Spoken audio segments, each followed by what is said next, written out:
What does it actually look like to go from a struggling solo operator to running a profitable, team-led production company? I've worked with Grant Jamieson for over 5 years, and his journey hasn't been a straight line. It's involved lost contracts, niche pivots, and a global pandemic. But today, Grant's business, Lift Video Production, is a lead generation machine. In this conversation, we're pulling back the curtain on the exact marketing habits and mindset shifts he used to scale his business.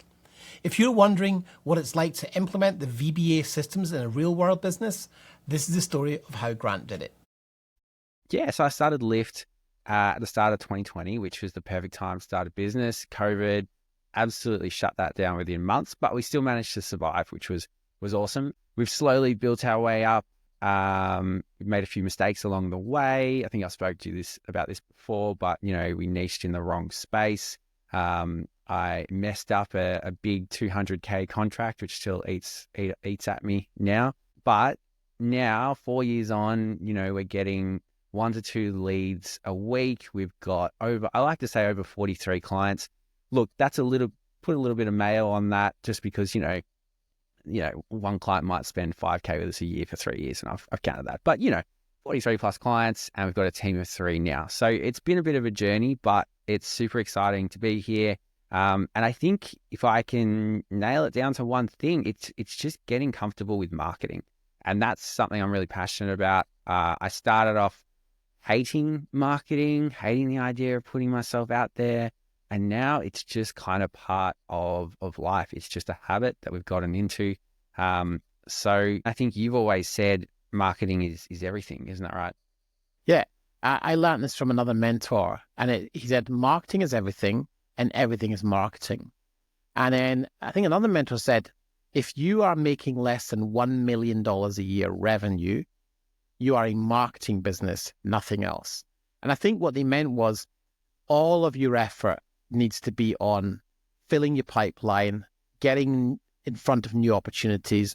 And we often talk about it at the VBA. It's like your number one job is just to create some visibility for what it is you offer to the market, because value is only created when you solve a problem. And the biggest problem that I think face most videographers, most filmmaking companies, is they just don't do any marketing. They just rely on word of mouth, hope the phone will ring. And as we've experienced in the last few months, for a lot of freelancers, that's really changing. Why do you think filmmakers on the whole are so adverse to marketing? Well, that's a tough question.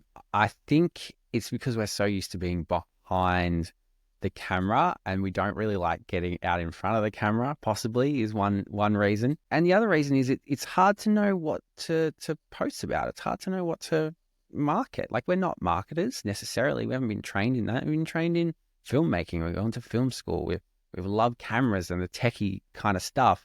So marketing is like this whole other world. Yeah, I think you're right about the being behind the camera.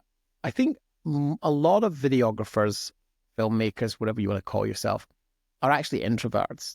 But we don't want to be in front of the camera. We want to be behind the camera, composing, framing, telling the story. And I think the idea of marketing is that you've got to somehow put yourself out there. And you do to some degree. And we were just saying before this call, we can say with lots of experience, hey, you've got to get the confidence to get up and do it anyway. But as you said, that's harder than it seems at times. If you lack a bit of confidence, I think the fear of rejection is so great in us creatives, because the skill that makes us so good at what we do is an understanding of subtlety, is an understanding of nuance, is an understanding of human behavior. But that vulnerability can leave us susceptible to feeling a little bit naked, a little bit, fearful to, if I put myself out there and someone says no, will that knock my confidence? Is that something that you have experienced or see in others? Absolutely. I still get a little anxious sometimes posting now. I've been doing it for like 4 years. So I think it's important, though, to not get disheartened. You need to stay consistent and, give yourself baby steps. Like it might be just to start off with, like, don't give yourself this huge task where you're going to create a series of videos or something like that for LinkedIn. Just start off small. Just do a little, today we're on set with this customer. We're helping them create a new brand video. I'm super excited to get this out. Like it's baby steps, right? It's not trying to, conquer the world in one LinkedIn post. It's just slowly working your way up, and you'll gain more confidence the more you post. And that's sort of what I've seen along the journey. Is I started off, probably got like 2 or 3 likes a post, and then people forget about it anyway. So yeah, it's also that little bit of like, no one's thinking about you as much as you're thinking about you. So that's kind of freeing in a way, right? Because it means you can just post something, and if it doesn't stick, well, no one really saw it anyway. Yeah. It just reminded me of something, which is a lot of times across the people we work with, I think there's a propensity for filmmakers, videographers, creators, producers to think everything I do has to be of an absolute 100% standard, because I think there's a misconception in the mind of the filmmaker that says, hey, what I put out has to be perfect. Otherwise, the person watching it might judge me and think my work is bad and therefore not hire me. Is that something that, where have you seen that show up? And how have you perhaps overcome that? Is that something you ever experienced in your own work? I think it's easy to get obsessed with like the details. I see a lot of videographers fine tuning their show reel over and over again, and not sharing it, not posting it, just like, oh, I'm still working on it, it's almost there. So my kind of motto is done is better than perfect. And I think with social media, it's so fast and it's moving so quickly that you're just holding yourself back if you're holding onto some content and spending weeks developing it. Much better to get it out and move on to the next thing. For me, it's all about consistently posting decent quality content rather than sporadically posting incredible content. Yeah. So a little and often beats one post once a month. I think so. It's like A+ consistency with B+ quality. Yeah. Yeah.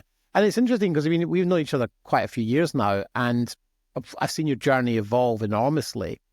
And you're now a bit of a LinkedIn guru. A lot of people within the VBA have you on a bit of a pedestal, which I know makes you feel really uncomfortable.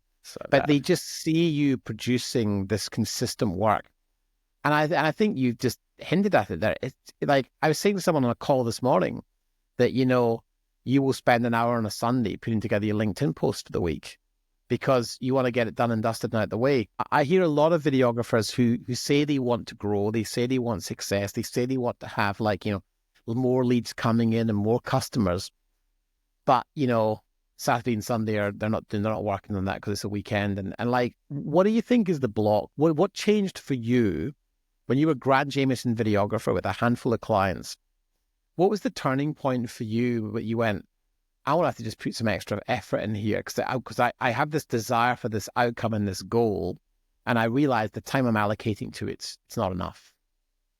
Yeah, I think it was just kind of this realization that if it's quiet now, then 3 months ago I had a marketing problem.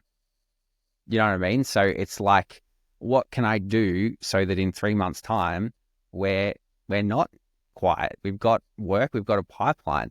And the answer to that was creating content. So then the question becomes, well, what kind of content do I create? And that's actually really hard because before you can get to that, you need to work out what your target market is, right? You need to work out who you serve and who your clients are, and that informs the kind of content you create. So in the BBA, we talk about the ask framework, which is going back to your customers and asking them a series of questions. So that's the best way to start, because you literally, if you record that call with a client and ask those questions, they give you a gold mine of information, of content that's going to be relevant and resonate with more people like them. So you take out those key little moments from the ask framework, you turn that into different types of content. For me, that's LinkedIn posts. And then it sort of snowballs from there. What have been your most popular LinkedIn posts, and have there been any that have really surprised you? Yeah.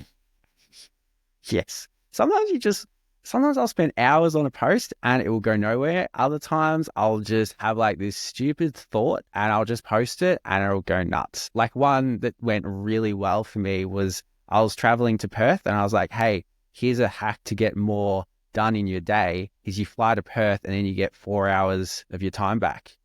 It was just a stupid thought I had, and people love that. Now, of course, you can't always be doing sarcastic kind of content like that, but hey, that's the kind of content, that's one that's worked for me really well. The other kind of content that I see that works really well is, and you can't do this too much, but it's a bit of a founder story. It's sort of a transformation kind of thing. So if you look back and find some old photos of yourself, and then you might find a photo of yourself today, and then you might write sort of a story of the evolution of you and your business. Now, don't always post this kind of content, but it's really effective at showing people who you are and what you stand for and where you've come from and the challenges you face. So that's a really good sort of foundation for a post, but that's all about us. So we don't want to do that too much. The other kind of content that works really well is, and this is so stupidly simple, and again, this is just to mix in, but just being on set, taking a selfie with your client and tagging them in it. I know it's not super deep necessarily, and you can still create other deep content, but it's just so effective at tapping into their network, showing that you're having a good time, that you're easy to work with, and the kind of work that you do. So that's my favorite, like easy. I'm not sure what to post. I'll just share like a behind the scenes selfie. Super easy to start with. I wonder if you might do this already, but I'm just thinking here, I've got my clapperboard, and I know that clients love the clapperboard. And I wonder if you got clients doing the clap on set and you posted that, I would bet they would share that with just so many of their friends. We only have a clapperboard because our clients like to clap it. That is the only reason. Yeah. It looks good behind the scenes. It is really good. But it is, you know, most clients spend their life in corporate behind the table and the desk and, you know, in a booth. Making videos is a lot of fun. Yeah, it's a lot of fun. And I think that's a really important point, is showing that you're having a good time and that you're easy to work with and the client's having fun, it smiles. I think that's an underrated marketing tactic. You posted something just last week on LinkedIn, and actually we turned it into a Facebook ad to test it, because we both love marketing and we love testing stuff. And the post starts, I officially started my business live video production 1,693 days ago. And then you went into a great story about, was January 2020 the ideal time to start a business? Nope. Did I underestimate the work involved? Yes. But today I have an amazing team, a healthy business, and a home working in the transport and logistics space. It was a long road to get there, with a fair share of fuck-ups, including, and you go into the fuck-ups. But what I loved about that was, it's, you know, I think when you're marketing, you can't take yourself too seriously, can you? You've got to kind of have a bit of tongue in cheek. Yeah. Absolutely. And that's a good example of like your founder journey kind of story. People love to see a bit of a transformation. People love to know like some of the failures, not all the failures, but just some of them. And then they love to see where you are now. So I think that kind of content is really effective. And then, you know, you can do a similar thing for your customers. If you've had a really great result with a customer, talk about it. Talk about the results you've gotten. Show that transformation in the content that you share. I can't have you on this podcast and not talk about the Holden video that you made. Because you love making comedy stuff. And I think this is what's really, I hope someone watching this or listening to this takes this away, that you can have a lot of fun with marketing and actually create some great content, which in turn kind of sells what you do to your audience by you actually using the very skills that you're trying to sell, the filmmaking skills, to your audience by making a film. It's a crazy concept. Sell video by making a video about you. But can you share a bit about that particular story? Because it leads into a couple of things. One being, it was really a lot of fun. But second thing, you've used it again and again and again, and it keeps kind of having a great life of its own. Yeah, I genuinely believe that humor is like the most effective form of marketing that videographers can use. So with the Holden Nova video, I had this 1996 Holden Nova, so a fairly old sedan with a few issues. And I made a parody video like it was a slick new car commercial. And we filmed it and we got like a professional voiceover. essentially tried to make it a carbon copy of a professional car ad, but just with my crappy old Holden Nova. And it went down really well. People loved it. And I think it's just fun piece of content. It breaks through the noise, and particularly on LinkedIn, it can get a bit stuffy. You probably noticed that it's a lot of like, congratulations on your last promotion and that kind of thing. So when you can share, when you can share something that's just a bit funny and it cuts through the noise, it's a bit different. I think that is it's such a great way to stand out. Yeah. Okay, cool. Well, look, I think, and you made this great suggestion, which is you wanted to come on this podcast as long as you could share some observations or some tips that you've picked up along the way with our viewers and listeners. So why don't we get into that? Why don't we start, creating some actionable steps that someone who's perhaps a little further down in the journey from you, like maybe not quite as established, or even if they are, like what are some of the things that you've learned that that you could share with the audience? Yeah, absolutely. I've got some good tips to get started. And I was looking for a freelance videographer the other day, and I found this really frustrating is I kept stumbling across people calling themselves like corporate filmmaker and cinematographer, but doing corporate. And so a lot of different language that I think for people that aren't in the industry wouldn't understand.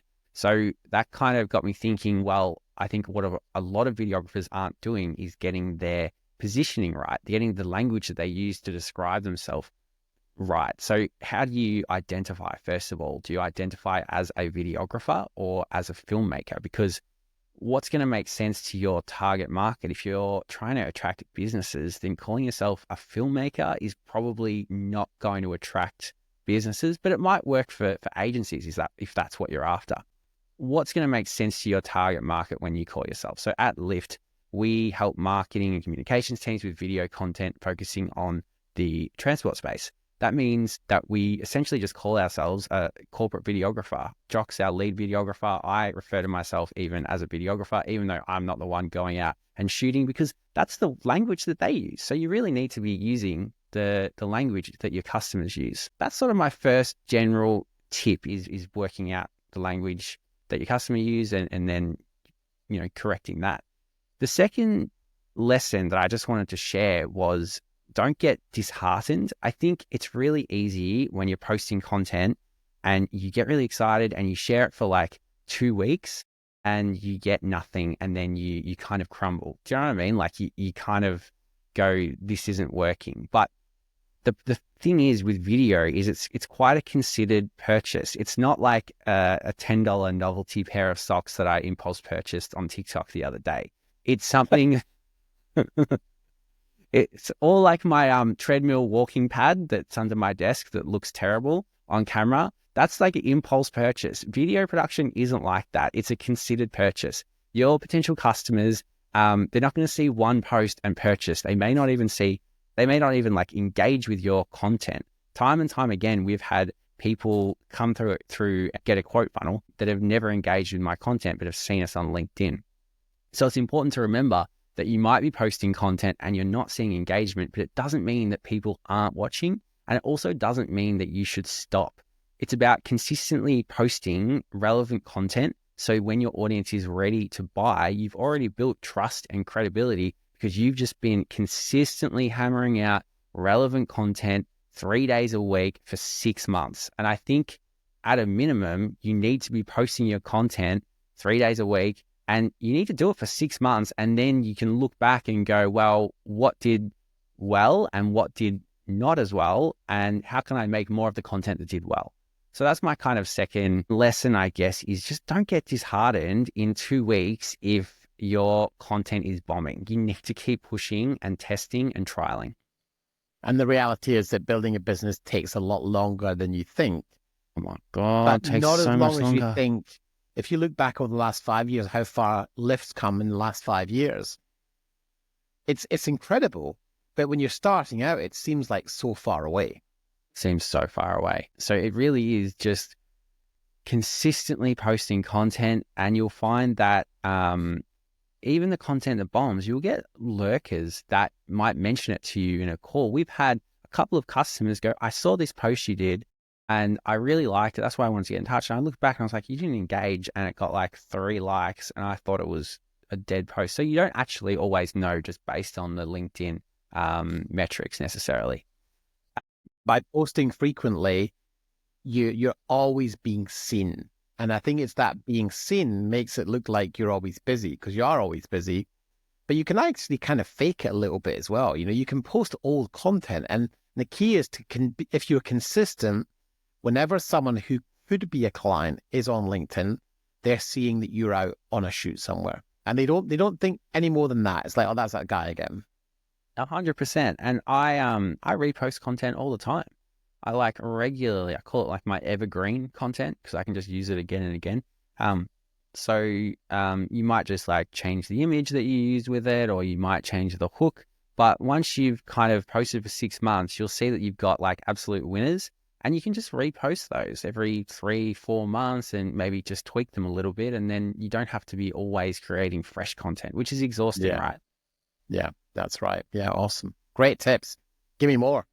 Cool. I've got more. I've got some more. We have touched on this already, and maybe this is controversial, but I'm all about the A+ consistency and B+ quality. And I don't mean that in a bad way. Like, obviously the quality still has to be good, but it's more about the fact that you just have to be consistent and keep posting. Like, and we've just touched on this, but I don't think I can undersell how important it is to just be consistent and keep posting content.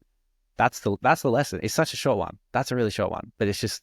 But also, I've noticed that you know, you don't take yourself so seriously that you're ensuring that every single picture of you is super flattering. Like, sometimes there's a picture of you squinting at the camera looking side on, and like, some people might be like, I don't want people to, you know, we have an impression of how we think we look versus how we actually look. Yeah. But I think the fact that you're just willing to post whatever shows that you're focused on the consistency and getting the job done for your clients. And the thing that when I show people your profile, which I do frequently, as an example of how to do it well, it's just such a different mix of content as well. And so there's lots of variety, but you can see there's certain themes that appear again and again and again. And the thing that always stands out for me with you being working in transport and logistics, there's a lot of trucks and a lot of High-Vis, which actually is a visual language of the industry you're working in. And so when potential clients see you, they go, well, he's already suited and booted in the High-Vis. He's probably done the training. He knows all the compliance. He knows all the safety issues. And he's there with trucks. So why would we go anywhere other than the guy who does trucks? And I know that some of your big clients, and they're big clients, fly you all over Australia when they could absolutely get a crew locally, but they want you because of your expertise. 100%. And I had a call yesterday with someone, and he said, as soon as I saw all your High-Vis, I got excited. Yeah. And I was like, amazing. That's exactly what we want. And I was like, great. We basically live in High-Vis. And he was like, oh, I doubt that. And I was like, no, it's like literally we live in High-Vis basically. So I think that's a really good point. It's about, I guess, creating that content, and even the imagery. It's all about your customer and what's going to resonate with them. Yeah. Something is really sticking out for me that, you know, that I know I very much stand behind, but it's great to teach it and then see it implemented and then hear you teach it back to this audience, which is, you've just got to put all your effort into what is the client's result? What is the result they want? If you focus all of your energy on that, you will win forever. They'll keep hiring you because you're not making it about you. You're not making it about the gear, the frame rate, the lenses, the aperture lights, or whatever rubbish is, you know, the trend of the day. The clients just couldn't care less. I think that's been a really big lesson for me as well, is it's not about 4K, 8K, 10-bit, red, lighting, whatever. It's just about how can we get the clients the results they want by using video. It's as simple as that, right? So, for example, a big one for us is recruitment. So, you know, it's not, obviously we try to make pretty pictures, but it's not just about making pretty pictures. It's how can we help them find more quality applicants by using video in their next recruitment campaign. Yeah, Nice. I've got one more tip. I just wanted to Cool. share some Yeah. content ideas just to get people's brains ticking. Nice. I've got some do's and I've got some do not do's just to help videographers starting out with marketing. They don't know where to start. Just some easy stuff. And the thing I'll say is, if you're stuck and you're listening, you can go to my profile and you can steal my formula. You can, I probably don't steal my story, but you can steal the way I write, whatever. I don't care. Just do it. Just get yourself started. So the first content idea is the behind the scenes. We talked about this already, but I just cannot hammer in how easy it is and effective to just post some behind the scenes photos or video and tag your customer in there.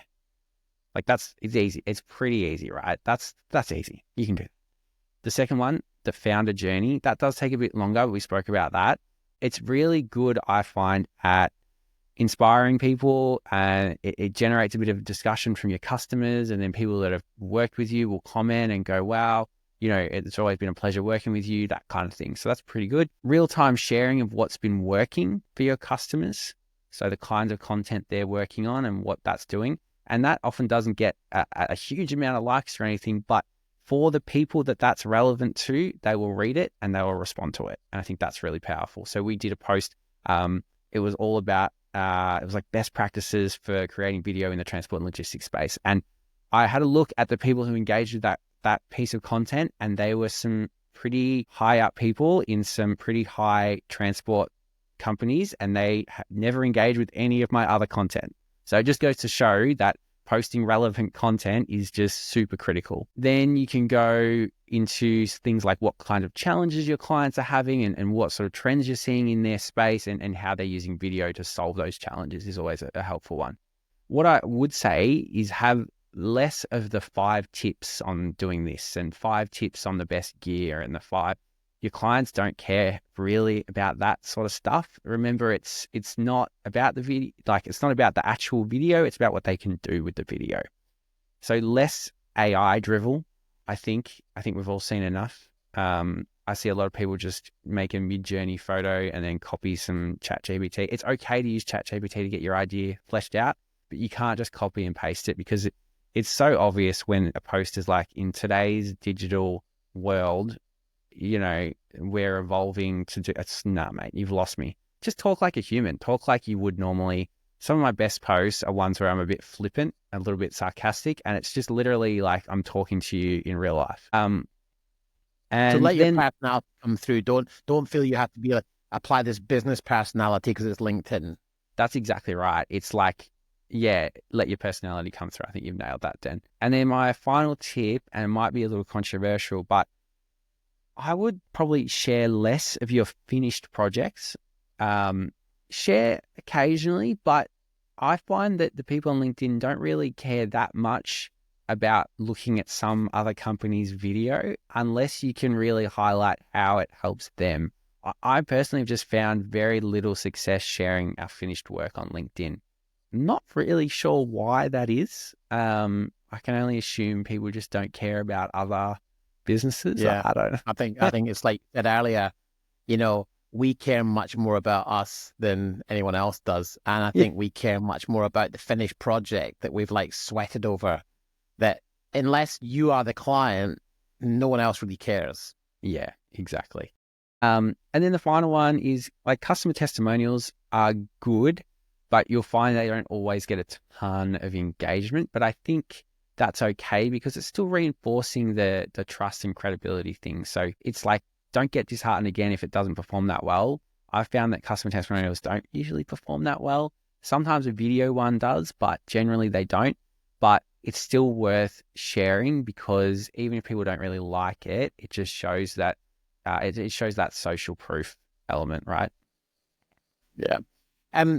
One thing you didn't mention was something I know a lot of people get quite fearful of, and that is the idea of building lists of job titles like marketing managers or HR managers inside a Sales Navigator, and reaching out to them and beginning a conversation, which is an important part of, and probably the most uncomfortable part of this process for a creative person. Can you talk a bit about that what that is, how important it is, and you know, I know you did it for on your own for a while, and now you outsource it, but you still put a big emphasis on that because you're always filling your viewer list with new people. Can you share a little bit about that side of it? Can't believe I missed that little nugget in there too. So outreach is incredibly important. I think you have to be doing some sort of outreach, particularly if you're just starting out and you don't have a huge amount of customers. So for every 100 messages we send, I think we've worked out that we get 3 calls from that. So it's just about generating opportunities, and it's a numbers game. You can't be sitting there analyzing someone's job title, trying to work out if they're the right fit for you. It's more of a message, see if they connect, send a second message, and go from there. So we actually generated a 50K a year customer for the last 3 years from doing outreach, and they were in our first batch of messages that we sent, and they've become one of our strongest customers, and that was through outreach. So today we're generating 1 to 2 leads a week, and I would say the majority of those are through LinkedIn, and I reckon most of those are from doing the outreach. But it's not like you send the message and they go, yes, I need a video right now, take my money. It's more like they don't respond, and then 3 months after seeing your consistent content that you're posting 3 days a week, then they go, hey, we've got a video coming up. Can we chat about that? We want to do some stuff. And that's when that's when you start to... I think there's a statistic, and I don't know how accurate it is, but I believe that if you post something on LinkedIn, the algorithm will show it to 8% of your contact list, as in people who either follow you or you're connected with. And so if your contact list's full of like other filmmakers, then you're kind of diluting who the message is going to get in front of. And one thing I did a long, long time ago was I basically, and it took me like, I think about 6 hours, I went and manually deleted anyone in my connection list who was not in the video business. Because you want to show your content to the right people. And then I believe, and no one really quite understands or knows, but apparently if someone comments and likes on it in the first hour, it then gets shown to like 23% of the audience. And then if it gets lots of engagement, it gets shown to more. Yeah. So I think there's some truth to that. That's an important thing to remember as well. But something that that I think I hear a lot of feedback from people who are thinking about doing this, and they get quite concerned about the rejection part of it, is there are times when you'll send a message to someone, even though LinkedIn is a peer-to-peer business networking platform, there is going to be a time, and we've seen a bit more of it recently, where people are like, no, stop bothering me. I don't want whatever the hell you're selling. Yeah. It's easy for someone who is lacking a bit of confidence and is a bit of an introvert to go through the trouble of doing all of this, and then they physically get rejected by someone who's just having a bad day. How do you deal with that? And you know, how do you process that rejection part? Yeah, it sucks. Some people can be quite nasty. I think maybe they think you're a robot on the other end instead of a real person, because, you know, it's not like I'm cold pitching to them in the first message. I'm not like messaging them like, buy my video now, when can we catch up for a coffee or something like that. It's purely like hey, you know, we work with Marcoms people creating quality video content. Is it all right if we connect? So, you know, it is surprising sometimes the messages I get that are rejecting that, when it's more like, I see the opportunity for us to actually help you with something that we're good at. It's a valid connection request, right? But the way I kind of deal with that, I just kind of laugh it off, shrug it off. I say, hey, no worries. Thanks anyway for connecting. I don't think there's any other way around it. I think you just kind of have to build a bit of a thick skin. It's still, sometimes I still get a bit like, shit, sorry, mate, like whatever. Yeah. The thing that helps those, having a VA do it for me has really helped, because it kind of takes away that personal... You don't really deal with the initial... No. You get a list at the end of the week with here's the responses. And I think you've got that distance to then go, hey, no worries. But you know what? There's one of our colleagues, Sammy, in the VBA. We did a similar thing for him for a long time. And he had someone literally shout him down one day and go, oh, yeah, I want where the crap you're selling it. And then he said it's hilarious. Like 9 months later, this person came back somewhat sheepishly saying, we actually do need some live streaming. So funny. So I think you've just got to develop. And I think it's a good point to bring here. You know, I think as filmmakers, we're generally quite sensitive to a lot of things. And I think that's what helps us become great storytellers. But I think you have to learn to develop a thick skin, don't you? You have to just learn the context of what's going on. Someone's responding to you in a negative way. You probably just caught them at a bad time.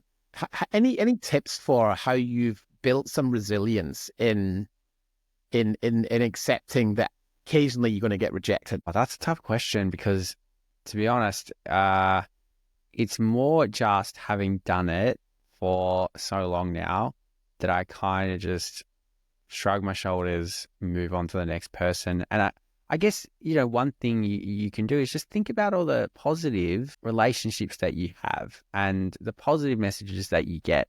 We always focus on the one negative from someone who doesn't even really matter. It's not like they're a customer. We've never spoken to them in our life.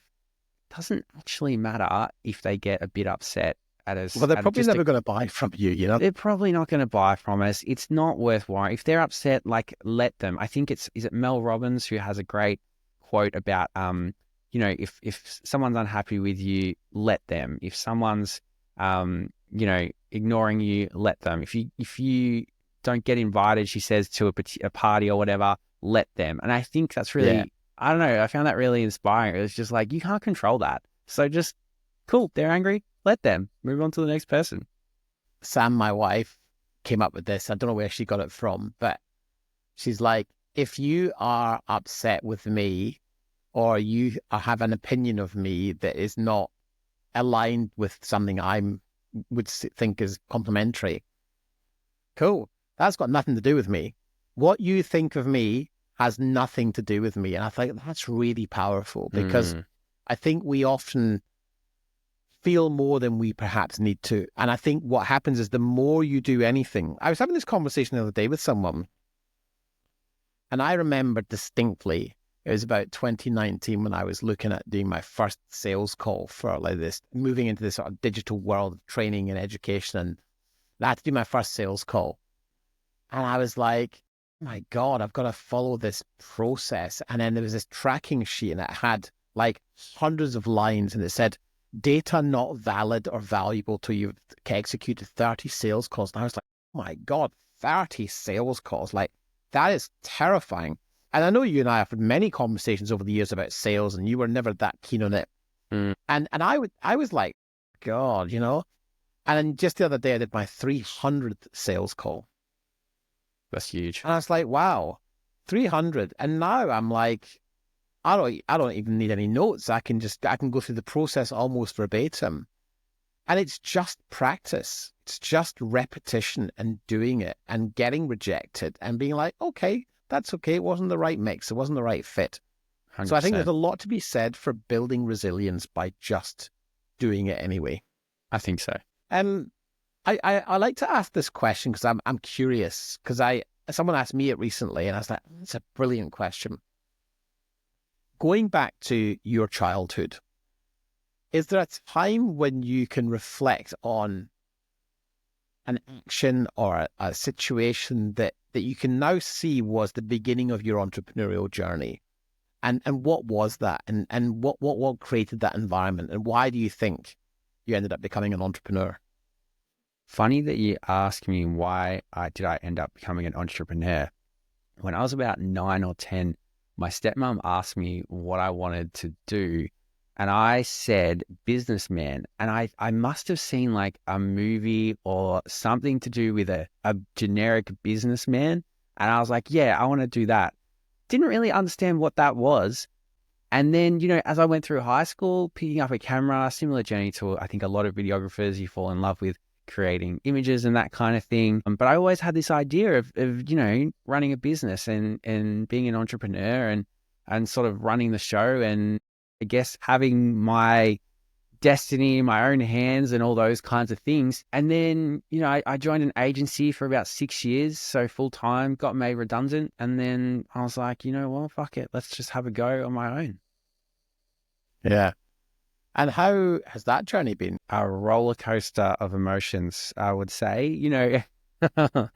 Obviously, I started in 2018, maybe a little fresh faced, naive, maybe, about what was to come.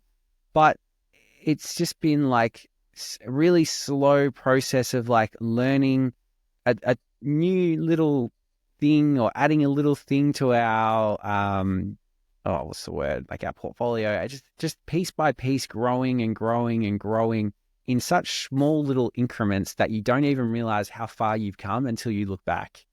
I Yeah. think that's probably the best way to sum it up. It's you don't know how far you've come until you look back and go, oh wow, yeah, I used to only be doing like 50K, 60K in a year, Yeah. so it's pretty incredible.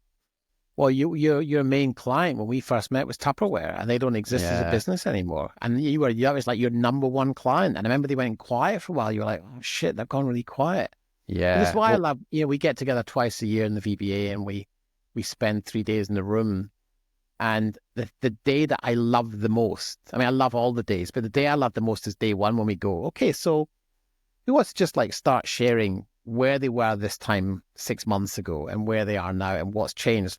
And I think even though we've done it multiple times, we're always constantly surprised by just how much you've achieved because you're not really noticing the incremental changes that happen every single day. And you look back and go, oh, actually, we were doing X this time last year, and now we're doing Y, or 6 months ago we had this. And then I mean, remember before you even had any of your team, it was yeah, like, I oh know. my God, I've got to like build a system for editors. Like, oh, it's so hard. Like, Yeah. wow, I hate it. Really, I'll just keep doing it myself. And then the pain got too bad. And then you found someone amazing in Jock. And then you kind of graduate. I always think business is like you start off as a child and then you become an older child, and then you hit 10 and you're like, I'm 10 now. Yeah. I'm not a kid anymore. And then you become a teenager. Yeah. And it's weird. The other day I was saying to Sam, I said, it's funny. Each decade is um, like, 10, 20, 30, 40. We celebrate the milestones, but you're a teenager at 13 Yeah. and you've only actually got 7 years as a teenager, and then you're 20. But I think of business like you go from being a child to an older child to an adolescent. Yeah. And the adolescence business phase, I think, lasts a long time until you become a kind of adult business. And then you Yeah. go through different phases and seasons. I like that. I think we're probably still an adolescent. Oh, they've still got a I, lot I to think I lot think to most learn. businesses are in Yeah. adolescence. Um, but you're well on the way, and I'm so thrilled that you found the time to be able to to invest in being part of the video mentors, and our goal is to do more conversations like this, share more tips. And I guess all we want you to do from a listener and viewer point of view is if you found this valuable, please share it with someone that you know. Like, just it's been really good to do a deep dive into marketing. Maybe we can do a part 2 at some stage. But Yeah. if anyone's listening has any questions about how they can start marketing, I genuinely enjoy talking about it. I find it a really interesting field. To be honest, if I didn't run a video business, I'd probably be working in marketing because I just find it really fascinating. So please just reach out if you have any questions, want some tips on getting started, some feedback. Always happy to help. Yeah. Definitely connect with Grant on LinkedIn.